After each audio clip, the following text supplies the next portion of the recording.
네, 서울 최대 규모의 집단 감염이 구로구에서 발생해 코로나19 확진자가 늘고 있습니다. 취재 기자와 함께 콜센터 집단 감염 현황과 오늘 나온 서울시의 대책부터 살펴보겠습니다. 강희진 기자 자리에 있습니다.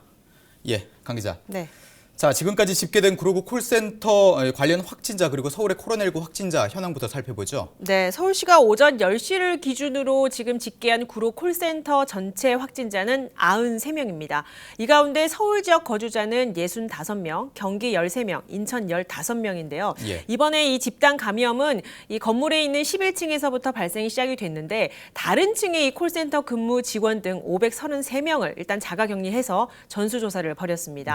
네, 서울시는 오늘 오전까지는 이 콜센터 직원 대상으로 확진자가 검사를 마치고 직원 가족과 또 교육생 등을 대상으로 감염 검사를 진행한 것으로 일단 알려졌습니다. 그렇군요. 네. 그러면은 혹시 해당 이 콜센터 근무자 외에 이번 집단 감염 사태와 관련해서 다른 확진자는 없나요?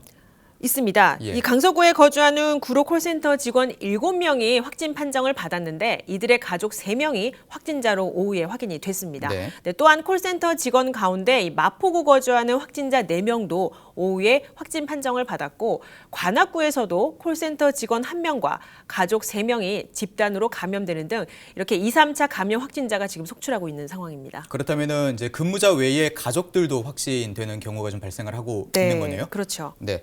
자, 이번 집단 감염 서울에서는 최대 규모의 지금 집단 감염인데 네. 서울시가 대책 마련에 좀 분주한 것 같습니다. 오늘도 혹시 관련된 대책이 나왔습니까? 네, 오늘도 오전 11시에 일단 서울시는 이 코로나 즉각 대응반을 일단 확대하는 등의 발표를 제시를 했습니다.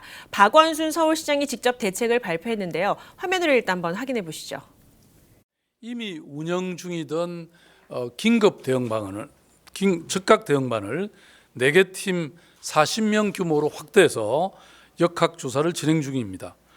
서울에서 발생한 가장 규모가 큰 집단 감염이라는 사실을 감안해서 매우 심각하고 또 위중하게 이 상황을 인식하고 추가 확산을 막기 위해서 최선을 다하겠습니다.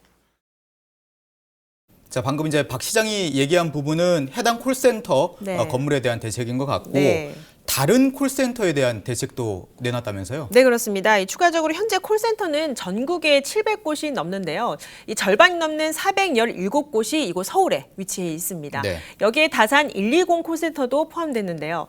박원순 서울시장은 이 콜센터를 운영하는 이 대기업 업체와 협의해서 대체 사무실을 확보하거나 또 재택근무를 권고하는 등 재정 지원 방안 등을 내놨습니다. 화면으로 한번 들어보시죠. 이러한 기업들에게 협의와 또 서울시의 이런 가이드라인을 권고해서 이런 다산 120의 콜센터의 모델을 따라서 조치를 취할 수 있도록 저희들이 할 것이고요. 뭐 대부분 다 그 권고에 따를 것이라고 판단하는데 혹시 그러지 못하는 곳이 있다면 저희들이 재정이나 인력을 투입해서라도 보다 더 안전한 공간으로 변모시킬 수 있도록 그렇게 하겠다는 말씀을 드립니다. 자, 지금 영상을 보면은 박원순 시장이 이제 120 다산 콜센터에 대한 언급도 좀 했는데 다산 콜센터에 대한 조치 좀 더 자세하게 좀 설명을 해주시죠. 네, 현재 다산 콜센터에는 413명이 근무를 하고 있습니다. 예. 네, 서울시가 언급한 이 조치는 코로나19 안내 상황 정보를 제공하고 또 근무자 위생관리 수칙, 또 안전관리 시설 방역을 좀 더 한층 강화한다는 건데요.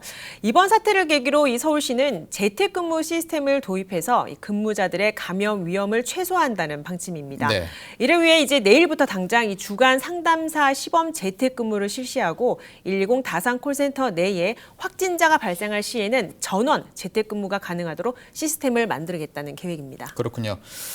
자, 이제 콜센터 확진자 가운데 상당수가 이제 인근의 지하철역과 같은 대중교통을 좀 이용했다고 얘기가 나오고 있는데 그렇습니다. 대중교통과 관련된 대책도 나왔나요? 네, 나왔습니다. 이 서울시는 일단 지하철과 버스 등 대중교통 안전을 위해서 이 초기에 방역을 이미 실시했다고 전했습니다. 특히 신도림역의 경우는 환승 인구가 많은 지역이어서 이 회차선마다 방역을 수시로 하고 있다고 전했는데요.